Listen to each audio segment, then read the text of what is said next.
Raja menyamar ke rumah Abu Nawas dan temukan kejutan yang tak terduga. Suatu pagi di Baghdad, di depan pasar besar yang mulai ramai, Abu Nawas duduk santai di atas karpet tua sambil menyeruput teh hangat. Di seberangnya, seorang cendekiawan baru dari negeri jauh bernama Faruk sedang berbicara keras kepada orang-orang, mengaku sebagai penantang akal terbesar di seluruh tanah Arab. Katanya, siapapun yang bisa mengalahkannya dalam perdebatan logika akan diberi satu peti emas. Tapi jika kalah, harus bekerja untuknya selama 7 hari. Orang-orang mulai berkerumun. Tentu saja, nama Abu Nawas langsung disebut-sebut. Abu Nawas, lawan dia. Kau saja yang bisa menundukkan sombong seperti itu, teriak seorang pedagang kurma. Abu Nawas hanya tersenyum kecil. Faruk, ya. Katanya logikamu setajam pedang Persia. Lebih tajam, jawab Faruk dengan dada tegap. Aku sudah membuat para ilmuwan Basrah terdiam. Kalau begitu, kata Abu Nawas santai, aku hanya rakyat biasa, tapi mari kita lihat siapa yang akan diam hari ini. Mereka duduk berhadap-hadapan. Orang-orang menahan napas. Faruk membuka debatnya, aku akan mulai dengan pertanyaan paling sederhana. Apakah Tuhan bisa menciptakan batu yang begitu berat, sehingga dia sendiri tidak mampu mengangkatnya? Orang-orang langsung bergumam. Pertanyaan ini terkenal membingungkan.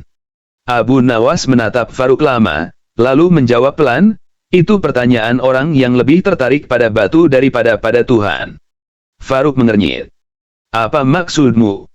Begini, lanjut Abu Nawas, kalau kau sibuk mencari batu yang bahkan Tuhan tak bisa angkat, berarti kau belum mengerti bahwa kekuasaannya bukan untuk dilawan, tapi untuk diimani. Kau mencari logika dari yang tak terbatas, itu seperti mencoba menghitung aroma bunga. Orang-orang terkekeh, tapi Faruk masih belum mau menyerah. Baiklah, kalau begitu aku ganti pertanyaan. Jika seekor ayam menetas di atas pagar yang menjadi batas 2 rumah, siapa pemilik anak ayam itu? Abu Nawas menatapnya sebentar, lalu berkata, ayam itu menetas di atas pagar. Ya, jawab Faruk bangga. Kalau begitu, panggilkan ayamnya dulu ke sini. Kita tanya langsung, ia mau tinggal di rumah siapa? Kerumunan tertawa terbahak-bahak, tapi Faruk memaksa, tidak bisa begitu, ini perumpamaan logika. Justru itu masalahnya, sahut Abu Nawas. Kau berdebat dengan logika, tapi hidup tidak selalu logis. Di Baghdad, ayam seperti itu sudah direbus sebelum sempat menetas. Suasana pecah lagi oleh tawa penonton. Faruk mulai kesal, tapi masih menahan gengsi. Baik, aku beri satu lagi, katanya. Jika seseorang mencuri uangmu, tapi ia kemudian bersedekah dengan uang itu, apakah kau berdosa karena uangmu dipakai untuk kebaikan, atau ia yang berpahala karena bersedekah? Abu Nawas meneguk teh, lalu berkata dengan santai, yang berdosa tetap dia. Tapi kalau kau mau lihat siapa yang paling untung, itu bukan dia dan bukan aku. Lalu siapa? Pemilik warung teh ini, katanya sambil menunjuk ke penjual yang dari tadi tersenyum mendengar debat mereka. Karena sementara kau berdebat soal dosa dan pahala, aku sudah pesan 3 cangkir teh dari uangmu yang tadi jatuh. Penonton langsung riuh, sebagian terpingkal, sebagian bersiul kagum. Faruk spontan memeriksa sakunya, benar, beberapa keping dirhamnya hilang. Jadi kau mencuri uangku? Tidak, jawab Abu Nawas kalem, kau yang menjatuhkannya. Aku hanya memastikan uangmu digunakan untuk sesuatu yang membuat banyak orang bahagia, tawa. Suasana pasar bergemuruh. Faruk terdiam, wajahnya merah, tapi akhirnya ia tertawa juga. Kau benar-benar mengalahkanku bukan dengan logika, tapi dengan kelicikan yang jujur. Abu Nawas tersenyum. Aku hanya menunjukkan bahwa kadang, kebijaksanaan bukan soal siapa paling pandai berkata, tapi siapa paling cepat membaca keadaan. Hari itu, Faruk menyerahkan 1 peti emas, bukan karena kalah secara teori, tapi karena mengakui satu hal, di Baghdad, tidak ada logika yang bisa mengalahkan akal Abu Nawas. Dan sejak hari itu, di pasar besar Baghdad, orang-orang sering bilang, jika ingin menang berdebat, jangan pakai logika, pakai cara Abu Nawas. Beberapa hari setelah perdebatan itu, nama Abu Nawas semakin ramai dibicarakan. Bahkan wazir kerajaan mendengarnya dan melapor pada Raja Harun al-Rashid. Baginda, katanya sambil membungkuk, Abu Nawas kini lebih disegani rakyat daripada para ulama dan cendekiawan. Ia harus diuji lagi, agar tak terlalu besar kepala. Raja hanya tersenyum kecil. Baiklah, panggil dia. Aku ingin melihat sendiri bagaimana kepintarannya jika dihadapkan dengan hal yang lebih nyata daripada kata-kata. Keesokan harinya, Abu Nawas datang ke istana dengan jubah lusuh dan wajah santai. Ia menunduk hormat, lalu duduk tanpa disuruh, sesuatu yang biasanya membuat wazir mendelik. Abu Nawas, kata sang raja, kau dikenal sebagai orang yang tak terkalahkan dalam logika. Hari ini, aku ingin melihat apakah akalmu bisa menolongmu dari persoalan yang tak bisa dijawab dengan kata-kata. Raja lalu menepuk tangannya. Dua pengawal datang membawa seekor keledai dan selembar kertas bertanda cap kerajaan.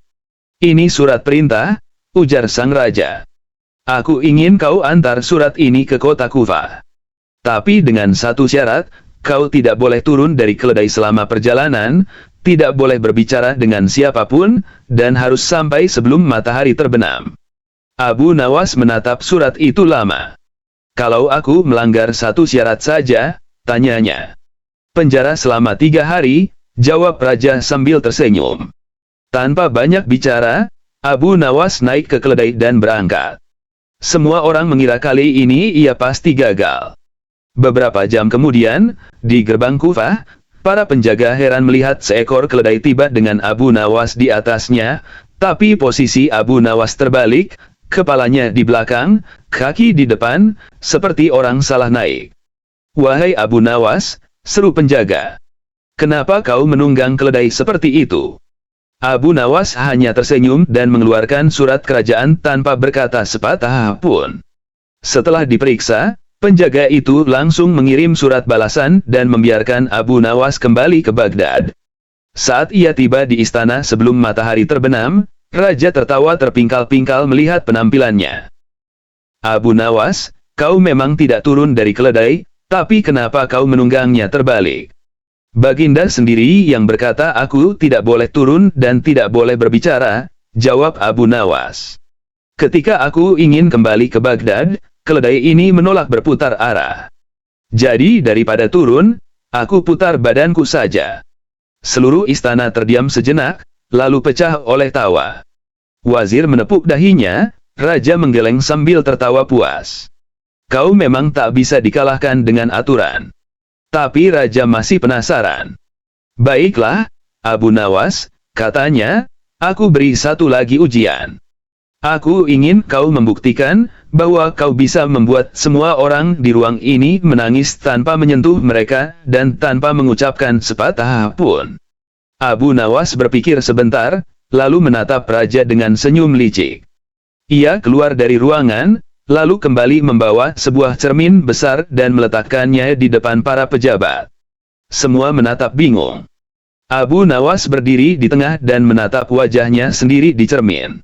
Ia memejamkan mata, lalu membuka matanya pelan, menatap dirinya lama sekali, sampai matanya berkaca-kaca. Tanpa berkata apapun, ia menunjuk ke cermin itu dan menatap para pejabat satu persatu. 1 menit. 2 menit. Lalu keajaiban terjadi, satu persatu wajah di ruangan itu mulai murung. Ada yang tiba-tiba menunduk, ada yang menyeka mata. Raja yang awalnya ingin tertawa malah ikut diam. Kenapa mereka menangis? Gumam wazir pelan.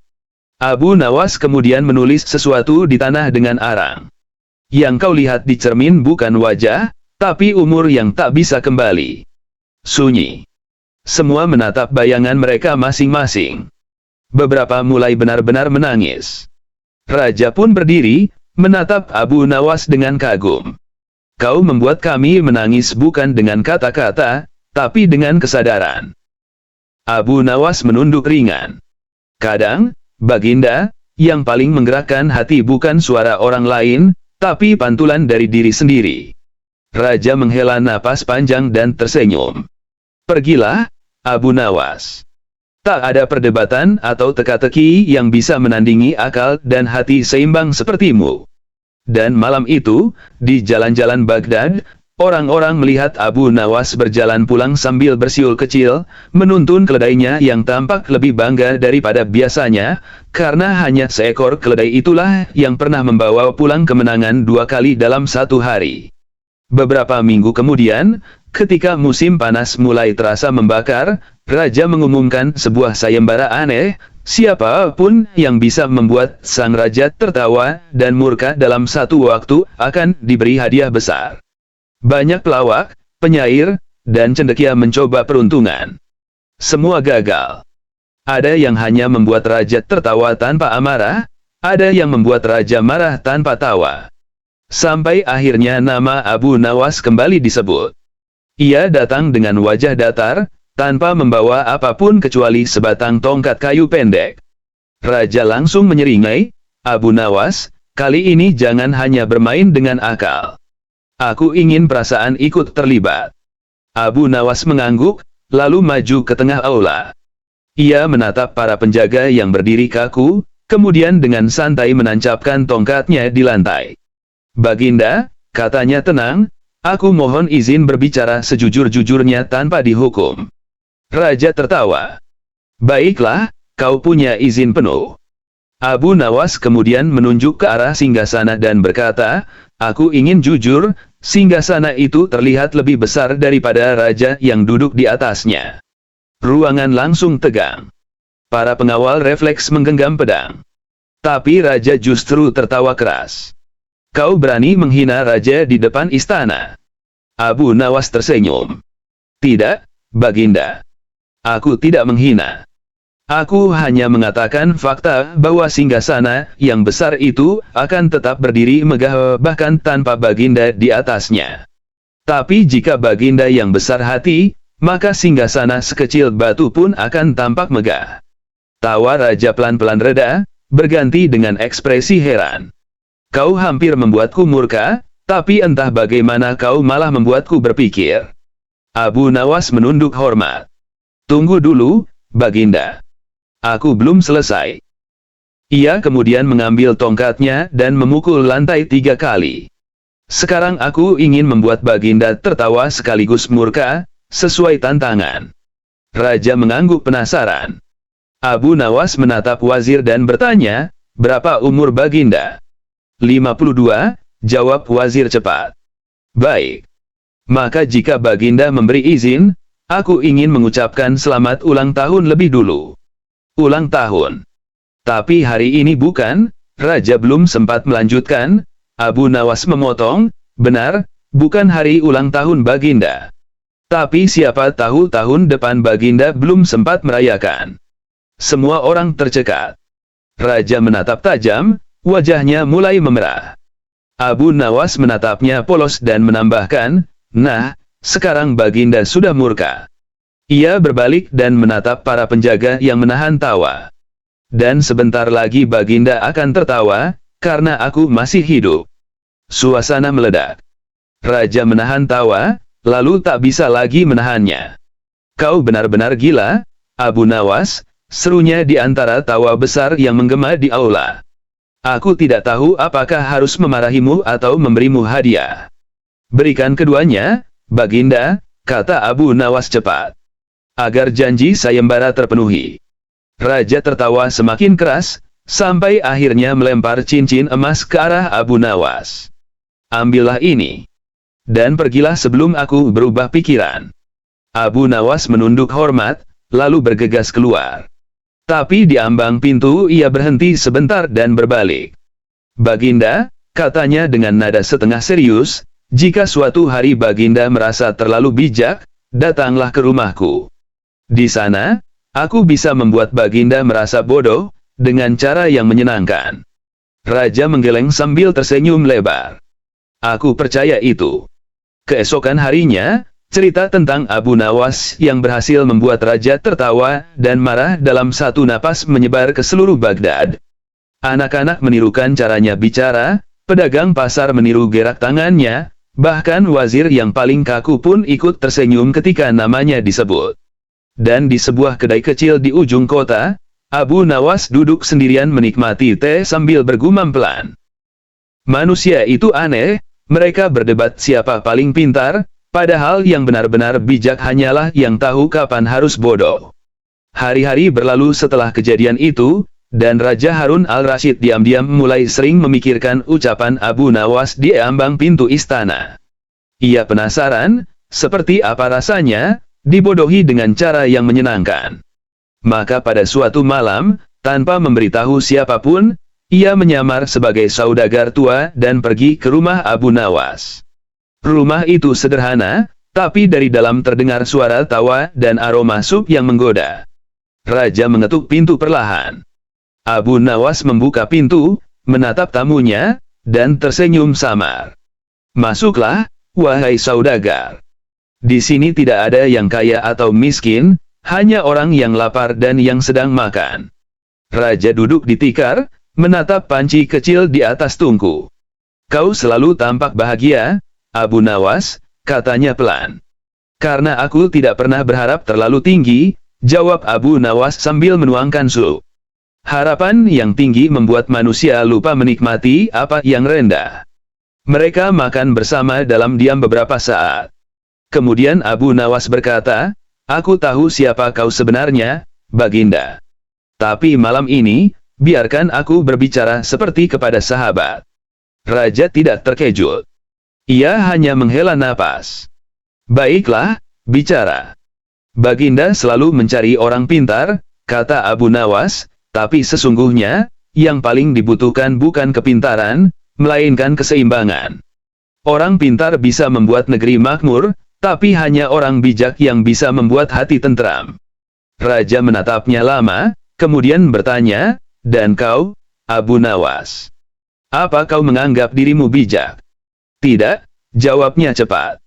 "Aku hanya belajar tertawa ketika rugi, dan bersyukur ketika kalah." Raja terdiam.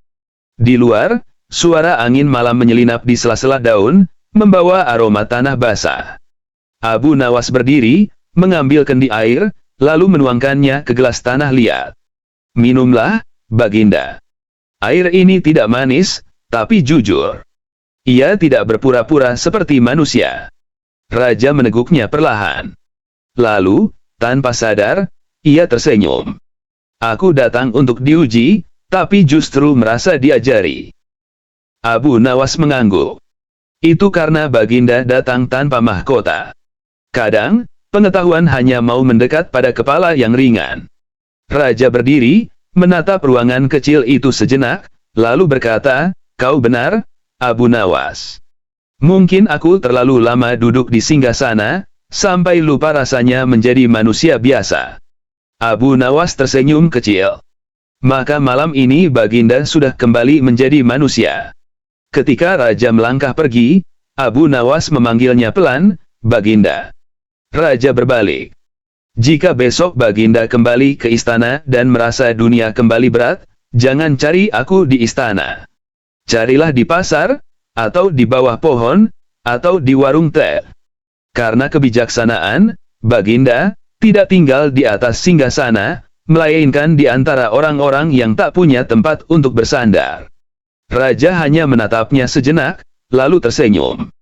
Tanpa sepatah kata lagi, ia berjalan pergi ke arah kota yang mulai diselimuti kabut tipis. Dan di rumah kecil itu, Abu Nawas duduk lagi di tikarnya, menatap api kecil di tungku yang hampir padam. Ia tersenyum pelan sambil bergumam. Bahkan api yang kecil pun bisa memberi terang, asal tidak sombong ingin jadi matahari. Raja menyamar ke rumah Abu Nawas dan temukan kejutan yang tak terduga. Suatu pagi di Baghdad, di depan pasar besar yang mulai ramai, Abu Nawas duduk santai di atas karpet tua sambil menyeruput teh hangat. Di seberangnya, seorang cendekiawan baru dari negeri jauh bernama Faruk sedang berbicara keras kepada orang-orang, mengaku sebagai penantang akal terbesar di seluruh tanah Arab. Katanya, siapapun yang bisa mengalahkannya dalam perdebatan logika akan diberi 1 peti emas. Tapi jika kalah, harus bekerja untuknya selama 7 hari. Orang-orang mulai berkerumun. Tentu saja, nama Abu Nawas langsung disebut-sebut. Abu Nawas, lawan dia. Kau saja yang bisa menundukkan sombong seperti itu, teriak seorang pedagang kurma. Abu Nawas hanya tersenyum kecil. Faruk, ya. Katanya logikamu setajam pedang Persia. Lebih tajam, jawab Faruk dengan dada tegap. Aku sudah membuat para ilmuwan Basrah terdiam. Kalau begitu, kata Abu Nawas santai, aku hanya rakyat biasa, tapi mari kita lihat siapa yang akan diam hari ini. Mereka duduk berhadap-hadapan. Orang-orang menahan napas. Faruk membuka debatnya. Aku akan mulai dengan pertanyaan paling sederhana. Apakah Tuhan bisa menciptakan batu yang begitu berat, sehingga dia sendiri tidak mampu mengangkatnya? Orang-orang langsung bergumam. Pertanyaan ini terkenal membingungkan. Abu Nawas menatap Faruk lama, lalu menjawab pelan, itu pertanyaan orang yang lebih tertarik pada batu daripada pada Tuhan. Faruk mengernyit. Apa maksudmu? Begini, lanjut Abu Nawas, kalau kau sibuk mencari batu yang bahkan Tuhan tak bisa angkat, berarti kau belum mengerti bahwa kekuasaannya bukan untuk dilawan, tapi untuk diimani. Kau mencari logika dari yang tak terbatas, itu seperti mencoba menghitung aroma bunga. Orang-orang terkekeh, tapi Faruk masih belum mau menyerah. Baiklah, kalau begitu aku ganti pertanyaan. Jika seekor ayam menetas di atas pagar yang menjadi batas 2 rumah, siapa pemilik anak ayam itu? Abu Nawas menatapnya sebentar, lalu berkata, ayam itu menetas di atas pagar. Ya, jawab Faruk bangga. Kalau begitu, panggilkan ayamnya dulu ke sini. Kita tanya langsung, ia mau tinggal di rumah siapa? Kerumunan tertawa terbahak-bahak, tapi Faruk memaksa, tidak bisa begitu. Ini perumpamaan logika. Justru itu masalahnya, sahut Abu Nawas. Kau berdebat dengan logika, tapi hidup tidak selalu logis. Di Baghdad, ayam seperti itu sudah direbus sebelum sempat menetas. Suasana pecah lagi oleh tawa penonton. Faruk mulai kesal, tapi masih menahan gengsi. Baik, aku beri 1 lagi, katanya. Jika seseorang mencuri uangmu, tapi ia kemudian bersedekah dengan uang itu, apakah kau berdosa karena uangmu dipakai untuk kebaikan, atau ia yang berpahala karena bersedekah? Abu Nawas meneguk teh, lalu berkata dengan santai, yang berdosa tetap dia. Tapi kalau kau mau lihat siapa yang paling untung, itu bukan dia dan bukan aku. Lalu siapa? Pemilik warung teh ini, katanya sambil menunjuk ke penjual yang dari tadi tersenyum mendengar debat mereka. Karena sementara kau berdebat soal dosa dan pahala, aku sudah pesan 3 cangkir teh dari uangmu yang tadi jatuh. Penonton langsung riuh, sebagian terpingkal, sebagian bersiul kagum. Faruk spontan memeriksa sakunya, benar, beberapa keping dirhamnya hilang. Jadi kau mencuri uangku? Tidak, jawab Abu Nawas kalem, kau yang menjatuhkannya. Aku hanya memastikan uangmu digunakan untuk sesuatu yang membuat banyak orang bahagia, tawa. Suasana pasar bergemuruh. Faruk terdiam, wajahnya merah, tapi akhirnya ia tertawa juga. Kau benar-benar mengalahkanku bukan dengan logika, tapi dengan kelicikan yang jujur. Abu Nawas tersenyum. Aku hanya menunjukkan bahwa kadang, kebijaksanaan bukan soal siapa paling pandai berkata, tapi siapa paling cepat membaca keadaan. Hari itu, Faruk menyerahkan 1 peti emas, bukan karena kalah secara teori, tapi karena mengakui satu hal, di Baghdad, tidak ada logika yang bisa mengalahkan akal Abu Nawas. Dan sejak hari itu, di pasar besar Baghdad, orang-orang sering bilang, jika ingin menang berdebat, jangan pakai logika, pakai cara Abu Nawas. Beberapa hari setelah perdebatan itu, nama Abu Nawas semakin ramai dibicarakan. Bahkan wazir kerajaan mendengarnya dan melapor pada Raja Harun al-Rashid. Baginda, katanya sambil membungkuk, Abu Nawas kini lebih disegani rakyat daripada para ulama dan cendekiawan. Ia harus diuji lagi, agar tak terlalu besar kepala. Raja hanya tersenyum kecil. Baiklah, panggil dia. Aku ingin melihat sendiri bagaimana kepintarannya jika dihadapkan dengan hal yang lebih nyata daripada kata-kata. Keesokan harinya, Abu Nawas datang ke istana dengan jubah lusuh dan wajah santai.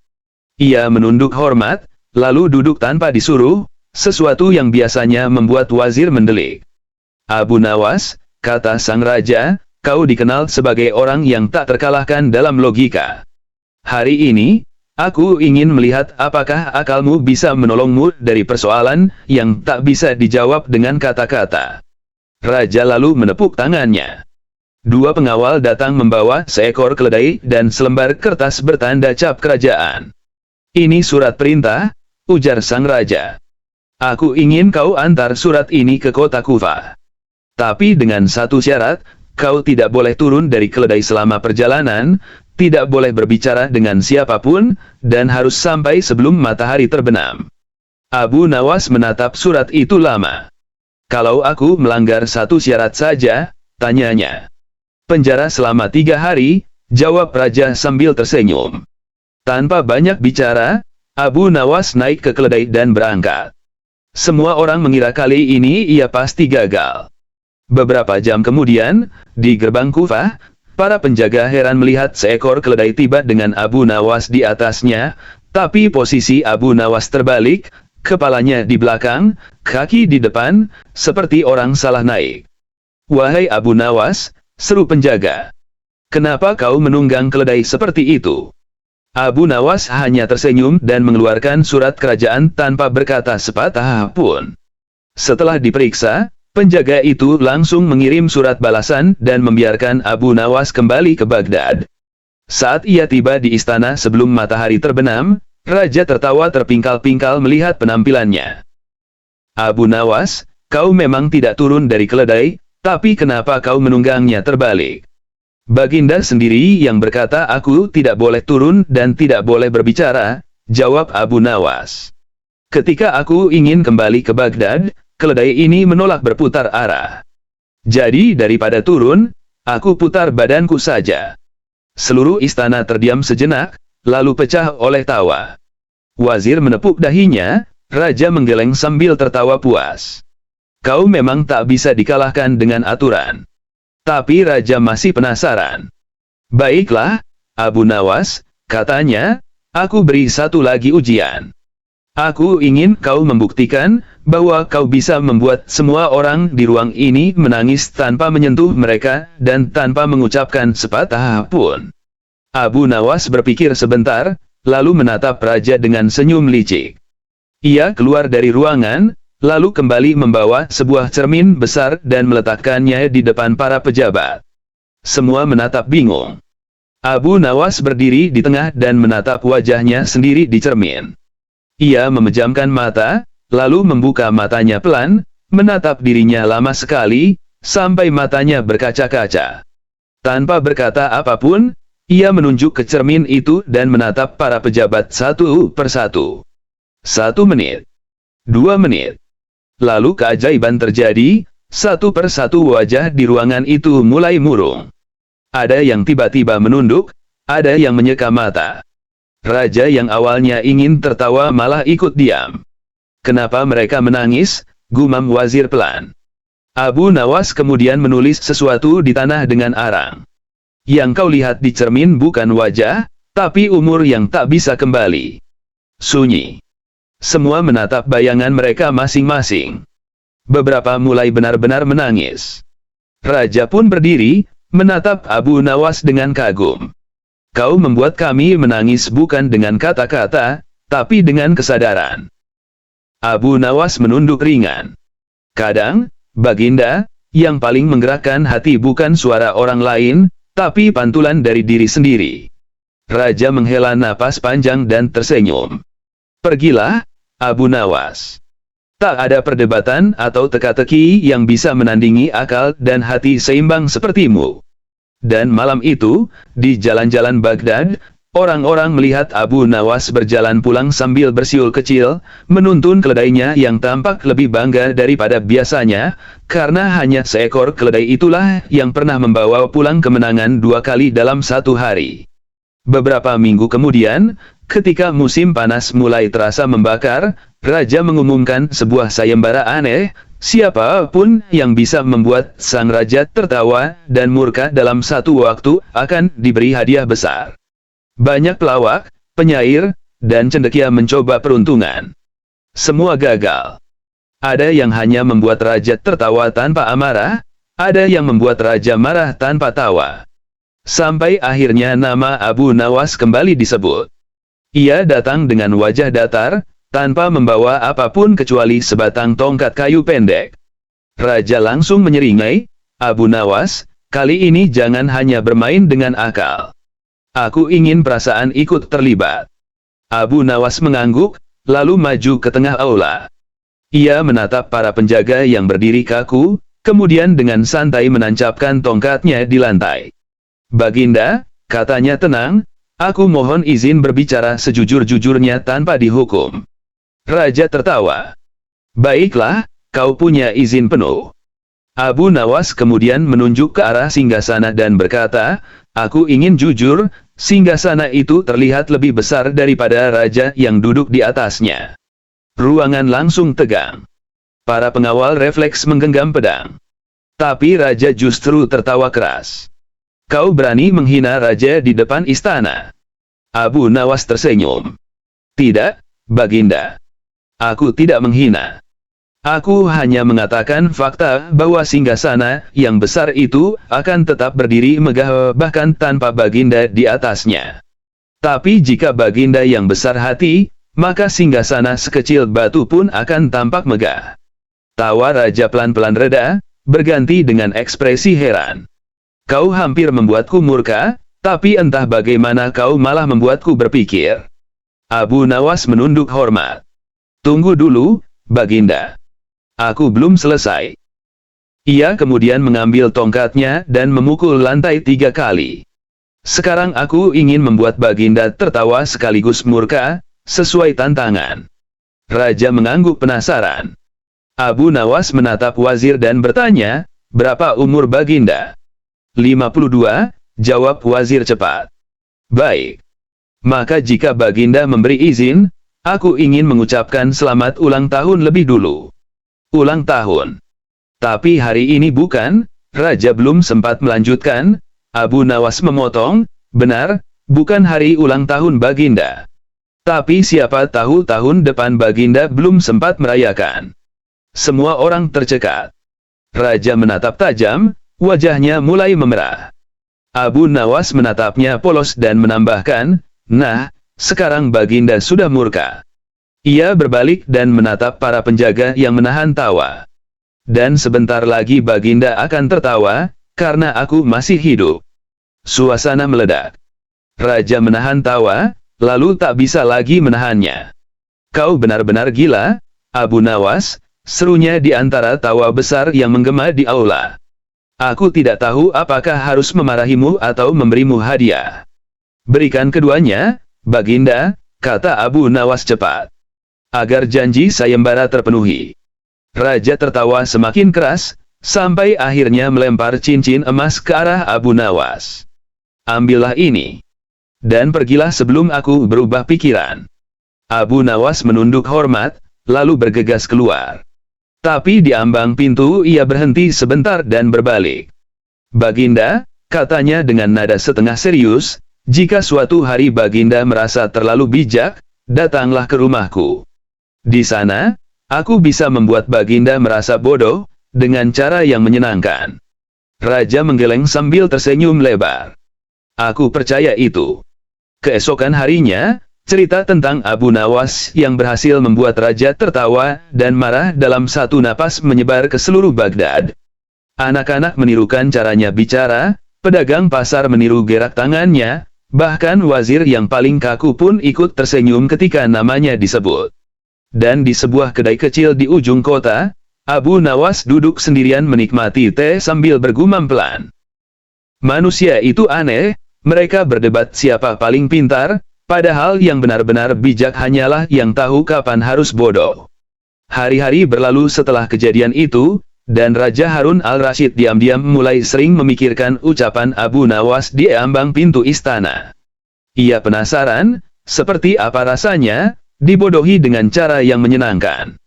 Maka pada suatu malam, tanpa memberitahu siapapun, ia menyamar sebagai saudagar tua dan pergi ke rumah Abu Nawas. Rumah itu sederhana, tapi dari dalam terdengar suara tawa dan aroma sup yang menggoda. Raja mengetuk pintu perlahan. Abu Nawas membuka pintu, menatap tamunya, dan tersenyum samar. "Masuklah, wahai saudagar. Di sini tidak ada yang kaya atau miskin, hanya orang yang lapar dan yang sedang makan." Raja duduk di tikar, menatap panci kecil di atas tungku. "Kau selalu tampak bahagia, Abu Nawas," katanya pelan. "Karena aku tidak pernah berharap terlalu tinggi," jawab Abu Nawas sambil menuangkan sup. Harapan yang tinggi membuat manusia lupa menikmati apa yang rendah. Mereka makan bersama dalam diam beberapa saat. Kemudian Abu Nawas berkata, "Aku tahu siapa kau sebenarnya, Baginda. Tapi malam ini, biarkan aku berbicara seperti kepada sahabat." Raja tidak terkejut. Ia hanya menghela napas. "Baiklah, bicara." "Baginda selalu mencari orang pintar," kata Abu Nawas, "tapi sesungguhnya, yang paling dibutuhkan bukan kepintaran, melainkan keseimbangan. Orang pintar bisa membuat negeri makmur, tapi hanya orang bijak yang bisa membuat hati tentram." Raja menatapnya lama, kemudian bertanya, "Dan kau, Abu Nawas? Apa kau menganggap dirimu bijak?" "Tidak," jawabnya cepat. "Aku hanya belajar tertawa ketika rugi, dan bersyukur ketika kalah." Raja terdiam. Di luar, suara angin malam menyelinap di sela-sela daun, membawa aroma tanah basah. Abu Nawas berdiri, mengambil kendi air, lalu menuangkannya ke gelas tanah liat. "Minumlah, Baginda. Air ini tidak manis, tapi jujur. Ia tidak berpura-pura seperti manusia." Raja meneguknya perlahan. Lalu, tanpa sadar, ia tersenyum. "Aku datang untuk diuji, tapi justru merasa diajari." Abu Nawas mengangguk. "Itu karena Baginda datang tanpa mahkota. Kadang, pengetahuan hanya mau mendekat pada kepala yang ringan." Raja berdiri, menatap ruangan kecil itu sejenak, lalu berkata, "Kau benar, Abu Nawas. Mungkin aku terlalu lama duduk di singgasana, sampai lupa rasanya menjadi manusia biasa." Abu Nawas tersenyum kecil. "Maka malam ini Baginda sudah kembali menjadi manusia." Ketika Raja melangkah pergi, Abu Nawas memanggilnya pelan, "Baginda." Raja berbalik. "Jika besok Baginda kembali ke istana dan merasa dunia kembali berat, jangan cari aku di istana. Carilah di pasar, atau di bawah pohon, atau di warung teh. Karena kebijaksanaan, Baginda, tidak tinggal di atas singgasana, melainkan di antara orang-orang yang tak punya tempat untuk bersandar." Raja hanya menatapnya sejenak, lalu tersenyum. Tanpa sepatah kata lagi, ia berjalan pergi ke arah kota yang mulai diselimuti kabut tipis. Dan di rumah kecil itu, Abu Nawas duduk lagi di tikarnya, menatap api kecil di tungku yang hampir padam. Ia tersenyum pelan sambil bergumam.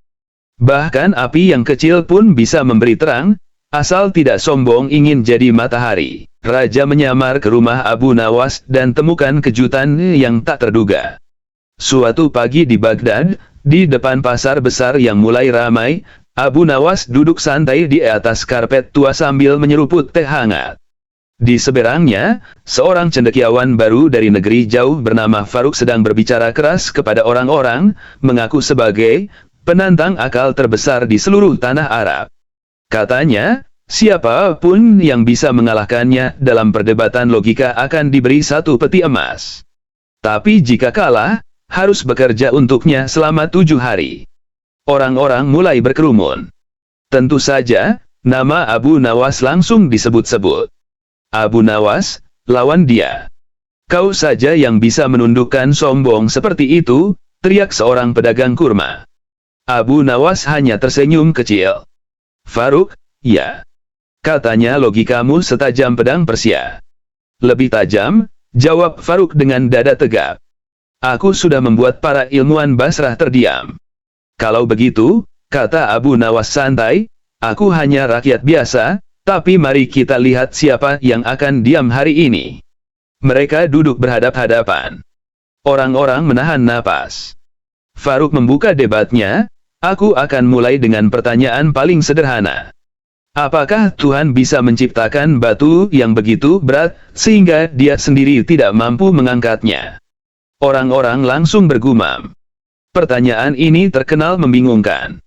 Abu Nawas menatap Faruk lama, lalu menjawab pelan, itu pertanyaan orang yang lebih tertarik pada batu daripada pada Tuhan. Faruk mengernyit. Apa maksudmu?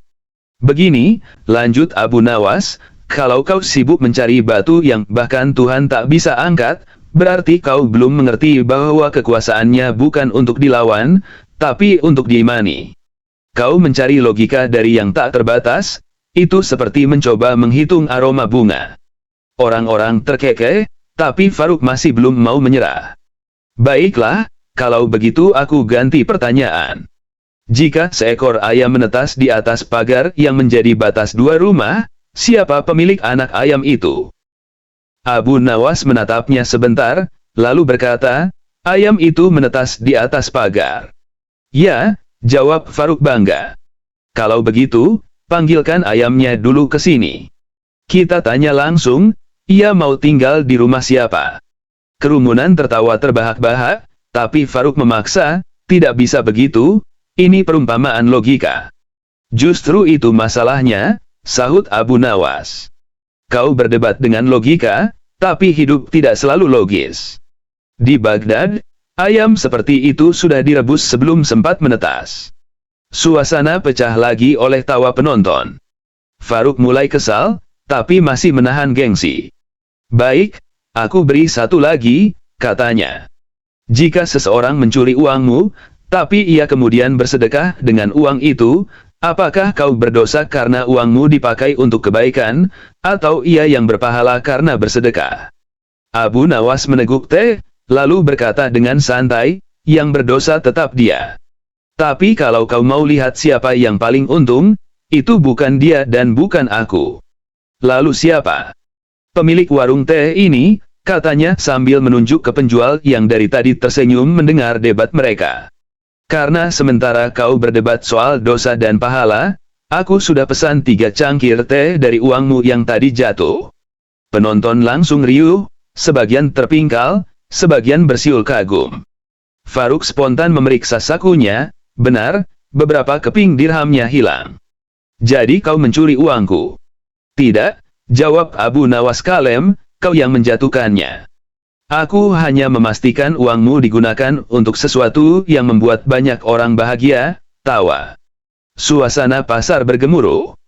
Faruk terdiam, wajahnya merah, tapi akhirnya ia tertawa juga. Kau benar-benar mengalahkanku bukan dengan logika, tapi dengan kelicikan yang jujur. Abu Nawas tersenyum. Aku hanya menunjukkan bahwa kadang, kebijaksanaan bukan soal siapa paling pandai berkata, tapi siapa paling cepat membaca keadaan. Hari itu, Faruk menyerahkan 1 peti emas, bukan karena kalah secara teori, tapi karena mengakui satu hal, di Baghdad, tidak ada logika yang bisa mengalahkan akal Abu Nawas. Dan sejak hari itu, di pasar besar Baghdad, orang-orang sering bilang, jika ingin menang berdebat, jangan pakai logika, pakai cara Abu Nawas. Beberapa hari setelah perdebatan itu, nama Abu Nawas semakin ramai dibicarakan. Bahkan wazir kerajaan mendengarnya dan melapor pada Raja Harun al-Rashid. Baginda, katanya sambil membungkuk, Abu Nawas kini lebih disegani rakyat daripada para ulama dan cendekiawan.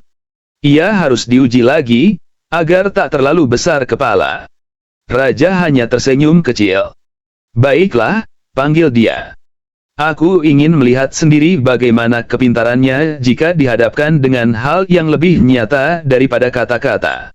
Keesokan harinya, Abu Nawas datang ke istana dengan jubah lusuh dan wajah santai. Ia menunduk hormat, lalu duduk tanpa disuruh, sesuatu yang biasanya membuat wazir mendelik. Abu Nawas, kata sang raja, kau dikenal sebagai orang yang tak terkalahkan dalam logika. Hari ini, aku ingin melihat apakah akalmu bisa menolongmu dari persoalan yang tak bisa dijawab dengan kata-kata. Raja lalu menepuk tangannya. Dua pengawal datang membawa seekor keledai dan selembar kertas bertanda cap kerajaan. Ini surat perintah, ujar sang raja. Aku ingin kau antar surat ini ke kota Kufah. Tapi dengan satu syarat, kau tidak boleh turun dari keledai selama perjalanan, tidak boleh berbicara dengan siapapun, dan harus sampai sebelum matahari terbenam. Abu Nawas menatap surat itu lama. Kalau aku melanggar satu syarat saja, tanyanya. Penjara selama 3 hari, jawab raja sambil tersenyum. Tanpa banyak bicara, Abu Nawas naik ke keledai dan berangkat. Semua orang mengira kali ini ia pasti gagal. Beberapa jam kemudian, di gerbang Kufah, para penjaga heran melihat seekor keledai tiba dengan Abu Nawas di atasnya, tapi posisi Abu Nawas terbalik, kepalanya di belakang, kaki di depan, seperti orang salah naik. Wahai Abu Nawas, seru penjaga. Kenapa kau menunggang keledai seperti itu? Abu Nawas hanya tersenyum dan mengeluarkan surat kerajaan tanpa berkata sepatah pun. Setelah diperiksa, penjaga itu langsung mengirim surat balasan dan membiarkan Abu Nawas kembali ke Baghdad. Saat ia tiba di istana sebelum matahari terbenam, raja tertawa terpingkal-pingkal melihat penampilannya. Abu Nawas, kau memang tidak turun dari keledai, tapi kenapa kau menunggangnya terbalik? Baginda sendiri yang berkata aku tidak boleh turun dan tidak boleh berbicara, jawab Abu Nawas. Ketika aku ingin kembali ke Baghdad, keledai ini menolak berputar arah. Jadi daripada turun, aku putar badanku saja. Seluruh istana terdiam sejenak, lalu pecah oleh tawa. Wazir menepuk dahinya, raja menggeleng sambil tertawa puas. Kau memang tak bisa dikalahkan dengan aturan. Tapi raja masih penasaran. Baiklah, Abu Nawas, katanya, aku beri satu lagi ujian. Aku ingin kau membuktikan bahwa kau bisa membuat semua orang di ruang ini menangis tanpa menyentuh mereka dan tanpa mengucapkan sepatah pun. Abu Nawas berpikir sebentar, lalu menatap raja dengan senyum licik. Ia keluar dari ruangan, lalu kembali membawa sebuah cermin besar dan meletakkannya di depan para pejabat. Semua menatap bingung. Abu Nawas berdiri di tengah dan menatap wajahnya sendiri di cermin. Ia memejamkan mata, lalu membuka matanya pelan, menatap dirinya lama sekali, sampai matanya berkaca-kaca. Tanpa berkata apapun, ia menunjuk ke cermin itu dan menatap para pejabat satu persatu. 1 menit. 2 menit. Lalu keajaiban terjadi, satu persatu wajah di ruangan itu mulai murung. Ada yang tiba-tiba menunduk, ada yang menyeka mata. Raja yang awalnya ingin tertawa malah ikut diam. Kenapa mereka menangis? Gumam wazir pelan. Abu Nawas kemudian menulis sesuatu di tanah dengan arang. Yang kau lihat di cermin bukan wajah, tapi umur yang tak bisa kembali. Sunyi. Semua menatap bayangan mereka masing-masing. Beberapa mulai benar-benar menangis. Raja pun berdiri, menatap Abu Nawas dengan kagum. Kau membuat kami menangis bukan dengan kata-kata, tapi dengan kesadaran. Abu Nawas menunduk ringan. Kadang, Baginda, yang paling menggerakkan hati bukan suara orang lain, tapi pantulan dari diri sendiri. Raja menghela napas panjang dan tersenyum. Pergilah, Abu Nawas. Tak ada perdebatan atau teka-teki yang bisa menandingi akal dan hati seimbang sepertimu. Dan malam itu, di jalan-jalan Baghdad, orang-orang melihat Abu Nawas berjalan pulang sambil bersiul kecil, menuntun keledainya yang tampak lebih bangga daripada biasanya, karena hanya seekor keledai itulah yang pernah membawa pulang kemenangan 2 kali dalam 1 hari. Beberapa minggu kemudian, ketika musim panas mulai terasa membakar, raja mengumumkan sebuah sayembara aneh. Siapapun yang bisa membuat sang raja tertawa dan murka dalam 1 waktu akan diberi hadiah besar. Banyak pelawak, penyair, dan cendekia mencoba peruntungan. Semua gagal. Ada yang hanya membuat raja tertawa tanpa amarah, ada yang membuat raja marah tanpa tawa. Sampai akhirnya nama Abu Nawas kembali disebut. Ia datang dengan wajah datar, tanpa membawa apapun kecuali sebatang tongkat kayu pendek. Raja langsung menyeringai, "Abu Nawas, kali ini jangan hanya bermain dengan akal. Aku ingin perasaan ikut terlibat." Abu Nawas mengangguk, lalu maju ke tengah aula. Ia menatap para penjaga yang berdiri kaku, kemudian dengan santai menancapkan tongkatnya di lantai. "Baginda," katanya tenang, "aku mohon izin berbicara sejujur-jujurnya tanpa dihukum." Raja tertawa. "Baiklah, kau punya izin penuh." Abu Nawas kemudian menunjuk ke arah singgasana dan berkata, "Aku ingin jujur, singgasana itu terlihat lebih besar daripada raja yang duduk di atasnya." Ruangan langsung tegang. Para pengawal refleks menggenggam pedang. Tapi raja justru tertawa keras. "Kau berani menghina raja di depan istana?" Abu Nawas tersenyum. "Tidak, Baginda. Aku tidak menghina. Aku hanya mengatakan fakta bahwa singgasana yang besar itu akan tetap berdiri megah bahkan tanpa Baginda di atasnya. Tapi jika Baginda yang besar hati, maka singgasana sekecil batu pun akan tampak megah." Tawa raja pelan-pelan reda, berganti dengan ekspresi heran. "Kau hampir membuatku murka, tapi entah bagaimana kau malah membuatku berpikir." Abu Nawas menunduk hormat. "Tunggu dulu, Baginda. Aku belum selesai." Ia kemudian mengambil tongkatnya dan memukul lantai 3 kali. "Sekarang aku ingin membuat Baginda tertawa sekaligus murka, sesuai tantangan." Raja mengangguk penasaran. Abu Nawas menatap wazir dan bertanya, "Berapa umur Baginda?" 52, jawab wazir cepat. "Baik. Maka jika Baginda memberi izin, aku ingin mengucapkan selamat ulang tahun lebih dulu." "Ulang tahun? Tapi hari ini bukan?" Raja belum sempat melanjutkan. Abu Nawas memotong, "Benar, bukan hari ulang tahun Baginda. Tapi siapa tahu tahun depan Baginda belum sempat merayakan." Semua orang tercekat. Raja menatap tajam, wajahnya mulai memerah. Abu Nawas menatapnya polos dan menambahkan, "Nah, sekarang Baginda sudah murka." Ia berbalik dan menatap para penjaga yang menahan tawa. "Dan sebentar lagi Baginda akan tertawa, karena aku masih hidup." Suasana meledak. Raja menahan tawa, lalu tak bisa lagi menahannya. "Kau benar-benar gila, Abu Nawas," serunya di antara tawa besar yang menggema di aula. "Aku tidak tahu apakah harus memarahimu atau memberimu hadiah."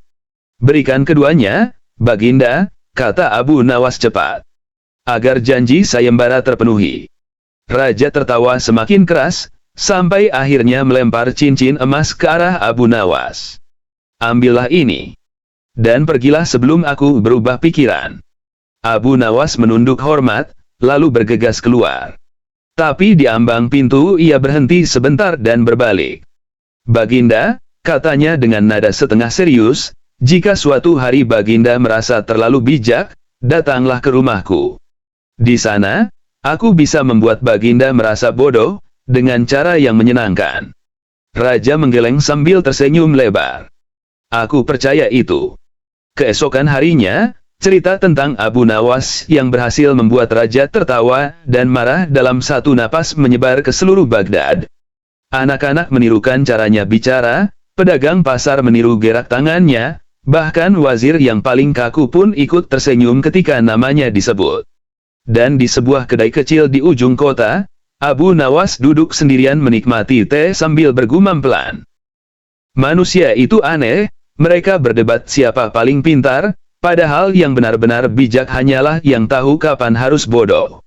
Hari-hari berlalu setelah kejadian itu, dan Raja Harun al-Rashid diam-diam mulai sering memikirkan ucapan Abu Nawas di ambang pintu istana. Ia penasaran, seperti apa rasanya, dibodohi dengan cara yang menyenangkan. Maka pada suatu malam, tanpa memberitahu siapapun, ia menyamar sebagai saudagar tua dan pergi ke rumah Abu Nawas. Rumah itu sederhana, tapi dari dalam terdengar suara tawa dan aroma sup yang menggoda. Raja mengetuk pintu perlahan. Abu Nawas membuka pintu, menatap tamunya, dan tersenyum samar. "Masuklah, wahai saudagar. Di sini tidak ada yang kaya atau miskin, hanya orang yang lapar dan yang sedang makan." Raja duduk di tikar, menatap panci kecil di atas tungku. "Kau selalu tampak bahagia, Abu Nawas," katanya pelan. "Karena aku tidak pernah berharap terlalu tinggi," jawab Abu Nawas sambil menuangkan sup.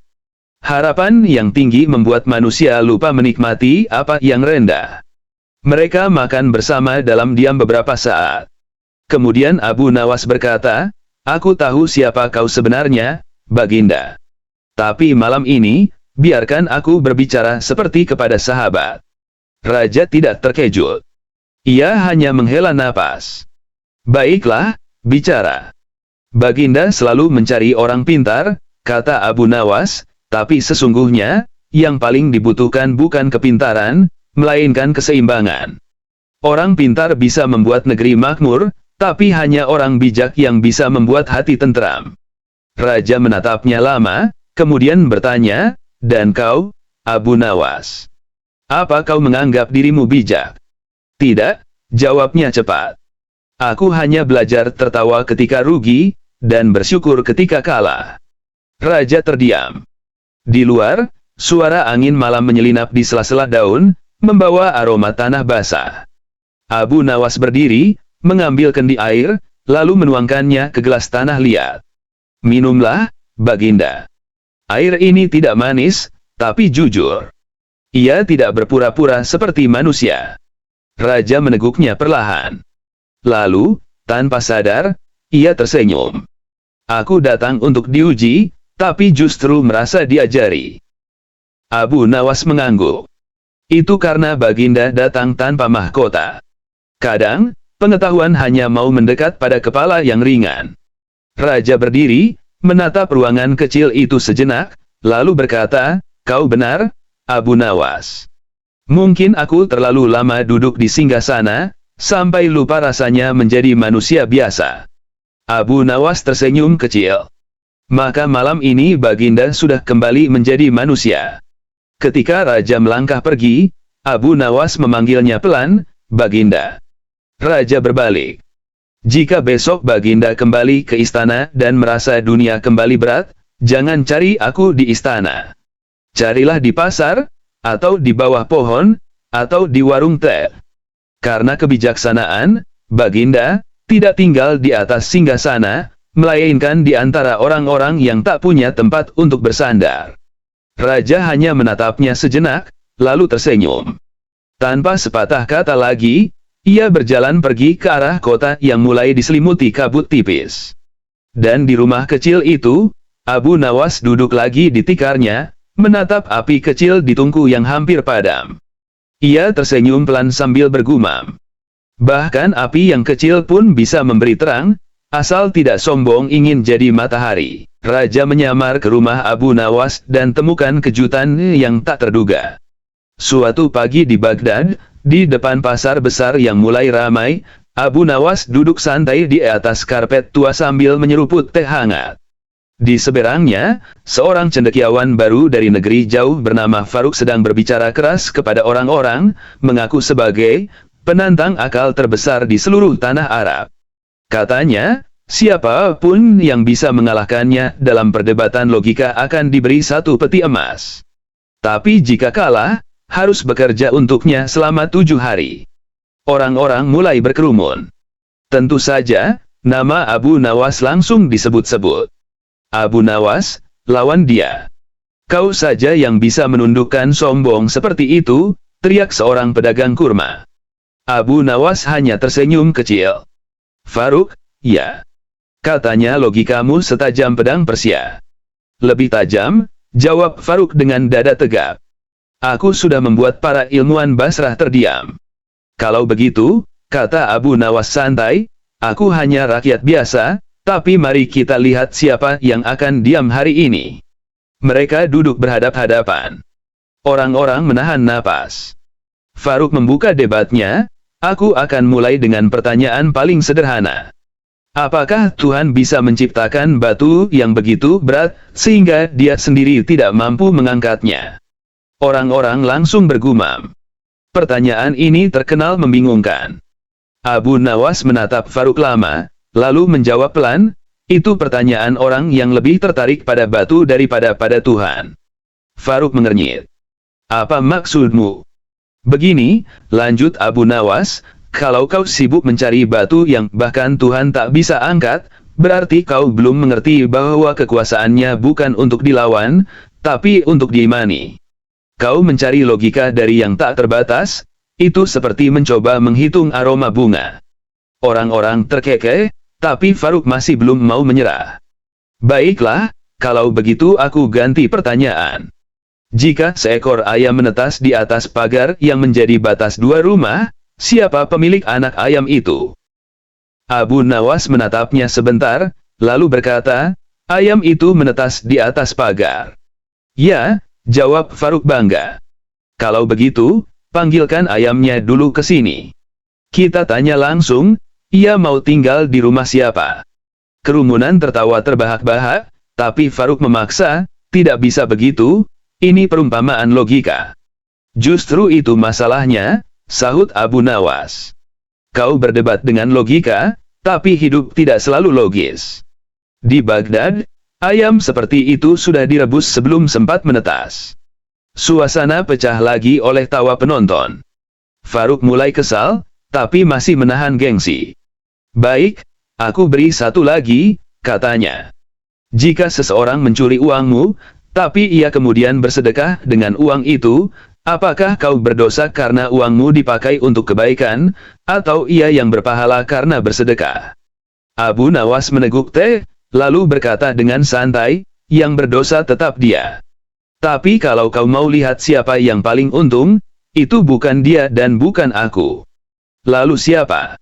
Pemilik warung teh ini, katanya sambil menunjuk ke penjual yang dari tadi tersenyum mendengar debat mereka.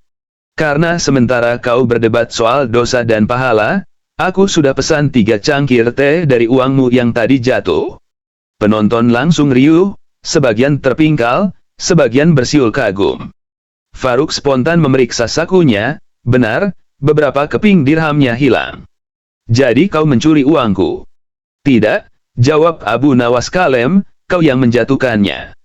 Aku hanya memastikan uangmu digunakan untuk sesuatu yang membuat banyak orang bahagia, tawa. Suasana pasar bergemuruh. Faruk terdiam, wajahnya merah, tapi akhirnya ia tertawa juga.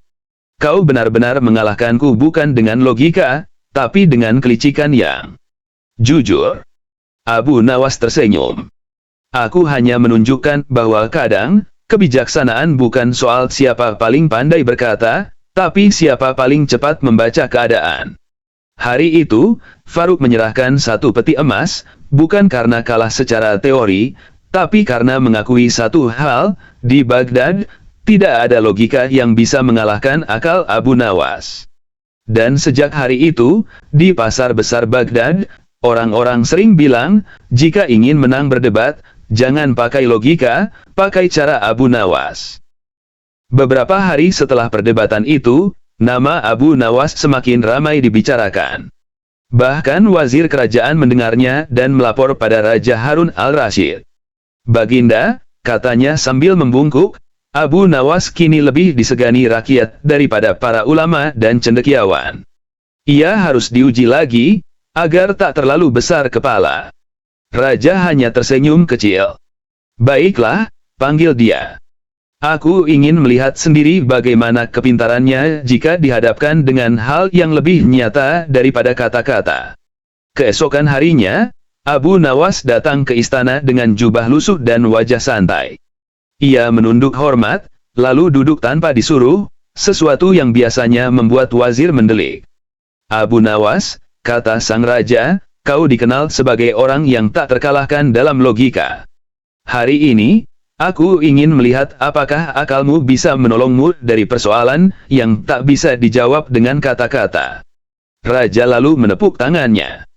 2 pengawal datang membawa seekor keledai dan selembar kertas bertanda cap kerajaan. Ini surat perintah, ujar sang raja. Aku ingin kau antar surat ini ke kota Kufah. Tapi dengan satu syarat, kau tidak boleh turun dari keledai selama perjalanan, tidak boleh berbicara dengan siapapun, dan harus sampai sebelum matahari terbenam. Abu Nawas menatap surat itu lama. Kalau aku melanggar satu syarat saja, tanyanya. Penjara selama 3 hari, jawab raja sambil tersenyum. Tanpa banyak bicara, Abu Nawas naik ke keledai dan berangkat. Semua orang mengira kali ini ia pasti gagal. Beberapa jam kemudian, di gerbang Kufah, para penjaga heran melihat seekor keledai tiba dengan Abu Nawas di atasnya, tapi posisi Abu Nawas terbalik, kepalanya di belakang, kaki di depan, seperti orang salah naik. Wahai Abu Nawas, seru penjaga. Kenapa kau menunggang keledai seperti itu? Abu Nawas hanya tersenyum dan mengeluarkan surat kerajaan tanpa berkata sepatah pun. Setelah diperiksa, penjaga itu langsung mengirim surat balasan dan membiarkan Abu Nawas kembali ke Baghdad. Saat ia tiba di istana sebelum matahari terbenam, raja tertawa terpingkal-pingkal melihat penampilannya. Abu Nawas, kau memang tidak turun dari keledai, tapi kenapa kau menunggangnya terbalik? Baginda sendiri yang berkata aku tidak boleh turun dan tidak boleh berbicara, jawab Abu Nawas. Ketika aku ingin kembali ke Baghdad, keledai ini menolak berputar arah. Jadi daripada turun, aku putar badanku saja. Seluruh istana terdiam sejenak, lalu pecah oleh tawa. Wazir menepuk dahinya, raja menggeleng sambil tertawa puas. Kau memang tak bisa dikalahkan dengan aturan. Tapi raja masih penasaran. Baiklah, Abu Nawas, katanya, aku beri satu lagi ujian. Aku ingin kau membuktikan bahwa kau bisa membuat semua orang di ruang ini menangis tanpa menyentuh mereka dan tanpa mengucapkan sepatah pun. Abu Nawas berpikir sebentar, lalu menatap raja dengan senyum licik. Ia keluar dari ruangan, lalu kembali membawa sebuah cermin besar dan meletakkannya di depan para pejabat. Semua menatap bingung. Abu Nawas berdiri di tengah dan menatap wajahnya sendiri di cermin. Ia memejamkan mata, lalu membuka matanya pelan, menatap dirinya lama sekali, sampai matanya berkaca-kaca. Tanpa berkata apapun, ia menunjuk ke cermin itu dan menatap para pejabat satu persatu. 1 menit. 2 menit. Lalu keajaiban terjadi, satu persatu wajah di ruangan itu mulai murung. Ada yang tiba-tiba menunduk, ada yang menyeka mata. Raja yang awalnya ingin tertawa malah ikut diam. Kenapa mereka menangis? Gumam wazir pelan. Abu Nawas kemudian menulis sesuatu di tanah dengan arang. Yang kau lihat di cermin bukan wajah, tapi umur yang tak bisa kembali. Sunyi. Semua menatap bayangan mereka masing-masing. Beberapa mulai benar-benar menangis. Raja pun berdiri, menatap Abu Nawas dengan kagum. Kau membuat kami menangis bukan dengan kata-kata, tapi dengan kesadaran. Abu Nawas menunduk ringan. Kadang, Baginda, yang paling menggerakkan hati bukan suara orang lain, tapi pantulan dari diri sendiri. Raja menghela napas panjang dan tersenyum. Pergilah, Abu Nawas. Tak ada perdebatan atau teka-teki yang bisa menandingi akal dan hati seimbang sepertimu. Dan malam itu, di jalan-jalan Baghdad, orang-orang melihat Abu Nawas berjalan pulang sambil bersiul kecil, menuntun keledainya yang tampak lebih bangga daripada biasanya, karena hanya seekor keledai itulah yang pernah membawa pulang kemenangan 2 kali dalam 1 hari. Beberapa minggu kemudian, ketika musim panas mulai terasa membakar, raja mengumumkan sebuah sayembara aneh, siapapun yang bisa membuat sang raja tertawa dan murka dalam satu waktu akan diberi hadiah besar. Banyak pelawak, penyair, dan cendekia mencoba peruntungan. Semua gagal. Ada yang hanya membuat raja tertawa tanpa amarah, ada yang membuat raja marah tanpa tawa. Sampai akhirnya nama Abu Nawas kembali disebut. Ia datang dengan wajah datar, tanpa membawa apapun kecuali sebatang tongkat kayu pendek. Raja langsung menyeringai, Abu Nawas, kali ini jangan hanya bermain dengan akal. Aku ingin perasaan ikut terlibat. Abu Nawas mengangguk, lalu maju ke tengah aula. Ia menatap para penjaga yang berdiri kaku, kemudian dengan santai menancapkan tongkatnya di lantai. Baginda, katanya tenang, aku mohon izin berbicara sejujur-jujurnya tanpa dihukum. Raja tertawa. Baiklah, kau punya izin penuh. Abu Nawas kemudian menunjuk ke arah singgasana dan berkata, aku ingin jujur, singgasana itu terlihat lebih besar daripada raja yang duduk di atasnya. Ruangan langsung tegang. Para pengawal refleks menggenggam pedang. Tapi raja justru tertawa keras. Kau berani menghina raja di depan istana? Abu Nawas tersenyum. Tidak, Baginda. Aku tidak menghina. Aku hanya mengatakan fakta bahwa singgasana yang besar itu akan tetap berdiri megah bahkan tanpa Baginda di atasnya. Tapi jika Baginda yang besar hati, maka singgasana sekecil batu pun akan tampak megah. Tawa raja pelan-pelan reda, berganti dengan ekspresi heran. Kau hampir membuatku murka, tapi entah bagaimana kau malah membuatku berpikir. Abu Nawas menunduk hormat. Tunggu dulu, Baginda. Aku belum selesai. Ia kemudian mengambil tongkatnya dan memukul lantai 3 kali. Sekarang aku ingin membuat Baginda tertawa sekaligus murka, sesuai tantangan. Raja mengangguk penasaran. Abu Nawas menatap wazir dan bertanya, berapa umur Baginda?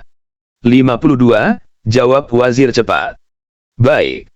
Maka jika Baginda memberi izin, aku ingin mengucapkan selamat ulang tahun lebih dulu. Ulang tahun. Tapi hari ini bukan, Raja belum sempat melanjutkan, Abu Nawas memotong, benar, bukan hari ulang tahun Baginda. Tapi siapa tahu tahun depan Baginda belum sempat merayakan. Semua orang tercekat. Raja menatap tajam, wajahnya mulai memerah. Abu Nawas menatapnya polos dan menambahkan, nah, sekarang Baginda sudah murka. Ia berbalik dan menatap para penjaga yang menahan tawa. Dan sebentar lagi Baginda akan tertawa, karena aku masih hidup. Suasana meledak. Raja menahan tawa, lalu tak bisa lagi menahannya. Kau benar-benar gila, Abu Nawas, serunya di antara tawa besar yang menggema di aula. Aku tidak tahu apakah harus memarahimu atau memberimu hadiah. Berikan keduanya, Baginda, kata Abu Nawas cepat. Agar janji sayembara terpenuhi. Raja tertawa semakin keras, sampai akhirnya melempar cincin emas ke arah Abu Nawas. Ambillah ini. Dan pergilah sebelum aku berubah pikiran. Abu Nawas menunduk hormat, lalu bergegas keluar. Tapi di ambang pintu ia berhenti sebentar dan berbalik. Baginda, katanya dengan nada setengah serius, jika suatu hari Baginda merasa terlalu bijak, datanglah ke rumahku. Di sana, aku bisa membuat Baginda merasa bodoh, dengan cara yang menyenangkan. Raja menggeleng sambil tersenyum lebar. Aku percaya itu. Keesokan harinya, cerita tentang Abu Nawas yang berhasil membuat Raja tertawa dan marah dalam satu napas menyebar ke seluruh Baghdad. Anak-anak menirukan caranya bicara, pedagang pasar meniru gerak tangannya, bahkan wazir yang paling kaku pun ikut tersenyum ketika namanya disebut. Dan di sebuah kedai kecil di ujung kota, Abu Nawas duduk sendirian menikmati teh sambil bergumam pelan. Manusia itu aneh. Mereka berdebat siapa paling pintar, padahal yang benar-benar bijak hanyalah yang tahu kapan harus bodoh. Hari-hari berlalu setelah kejadian itu, dan Raja Harun al-Rashid diam-diam mulai sering memikirkan ucapan Abu Nawas di ambang pintu istana. Ia penasaran, seperti apa rasanya, dibodohi dengan cara yang menyenangkan. Maka pada suatu malam, tanpa memberitahu siapapun, ia menyamar sebagai saudagar tua dan pergi ke rumah Abu Nawas. Rumah itu sederhana, tapi dari dalam terdengar suara tawa dan aroma sup yang menggoda. Raja mengetuk pintu perlahan. Abu Nawas membuka pintu, menatap tamunya, dan tersenyum samar. Masuklah, wahai saudagar. Di sini tidak ada yang kaya atau miskin, hanya orang yang lapar dan yang sedang makan. Raja duduk di tikar, menatap panci kecil di atas tungku. Kau selalu tampak bahagia, Abu Nawas, katanya pelan. Karena aku tidak pernah berharap terlalu tinggi, jawab Abu Nawas sambil menuangkan sup. Harapan yang tinggi membuat manusia lupa menikmati apa yang rendah. Mereka makan bersama dalam diam beberapa saat. Kemudian Abu Nawas berkata, aku tahu siapa kau sebenarnya, Baginda.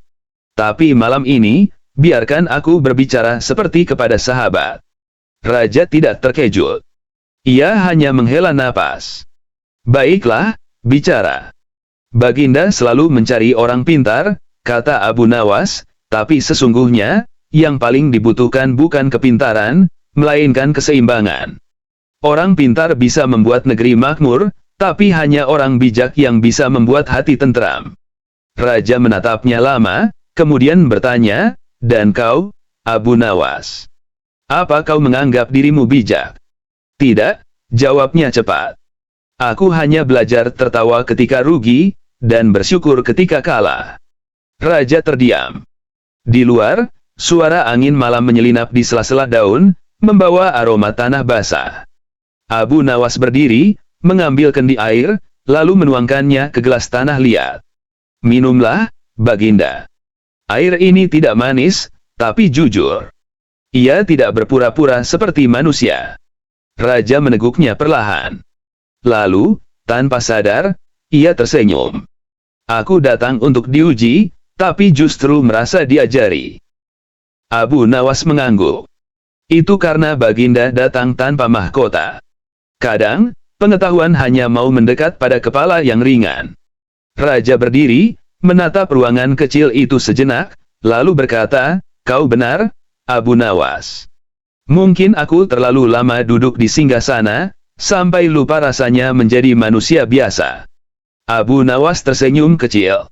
Maka malam ini Baginda sudah kembali menjadi manusia. Ketika Raja melangkah pergi, Abu Nawas memanggilnya pelan, Baginda. Raja berbalik. Jika besok Baginda kembali ke istana dan merasa dunia kembali berat, jangan cari aku di istana. Carilah di pasar, atau di bawah pohon, atau di warung teh. Karena kebijaksanaan, Baginda, tidak tinggal di atas singgasana, melainkan di antara orang-orang yang tak punya tempat untuk bersandar. Raja hanya menatapnya sejenak, lalu tersenyum. Tanpa sepatah kata lagi, ia berjalan pergi ke arah kota yang mulai diselimuti kabut tipis. Dan di rumah kecil itu, Abu Nawas duduk lagi di tikarnya, menatap api kecil di tungku yang hampir padam. Ia tersenyum pelan sambil bergumam. Bahkan api yang kecil pun bisa memberi terang, asal tidak sombong ingin jadi matahari.